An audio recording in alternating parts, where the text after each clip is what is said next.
नमस्कार भक्तांनो, अधिक मास हा अत्यंत प्रिय आणि पुण्यदायी महिना मानला जातो। या काळात भक्ती, नामस्मरण आणि अध्याय वाचनाला विशेष महत्त्व असतं। असं म्हणतात की अधिक मासामध्ये भगवंताचं ध्यान आणि अध्याय वाचन मध्येच सोडणं योग्य नसतं, म्हणून अध्याय पूर्ण ऐका।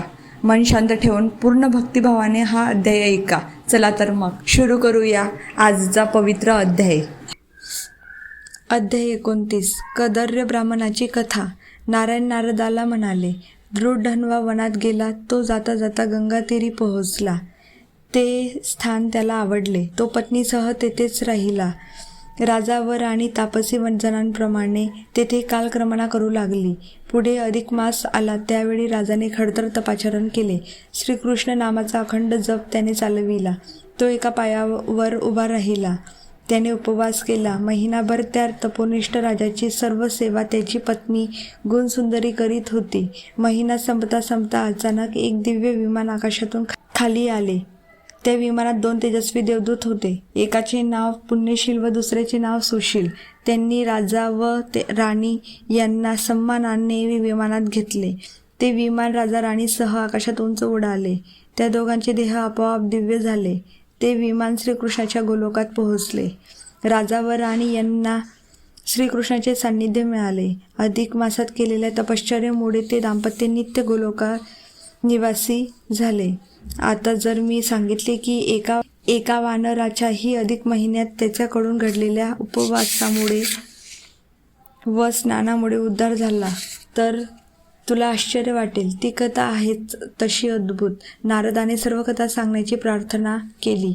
तेव्हा नारायण ऋषी सांगू लागले, केरळ देशात पूर्वी एक कदर्य म्हणजे चिक्कू कद्रू ब्राह्मण राहत होता।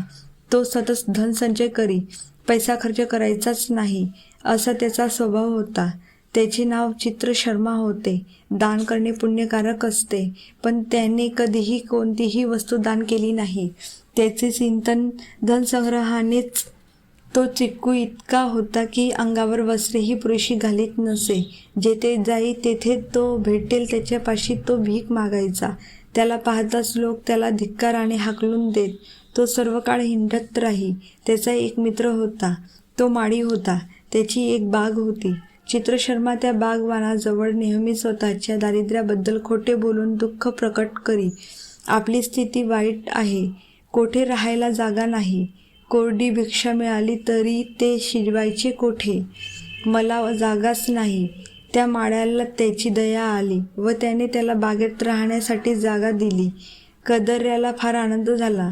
तो बागेत राहू लागला। सर्वतोपरी मदत करून त्याने माळ्याचा विश्वास संपादन केला। माळ्याने बागेची सर्व व्यवस्था त्याच्यावर सोपविली व माळी स्वतः राजाच्या बागकामावर नोकर म्हणून राहायला गेला। स्वतःच्या बागेत येण्यासाठी त्याला फार कमी वेळ मिळे, पण तो कदर्यावर विश्वास ठेवून होता। त्याला चिंता नव्हती। कदर्य स्वतः फळे खाई आणि पुष्कळ फळे विकून पैसे मिळवी। ते धन तो भूमीत पुरून ठेवी।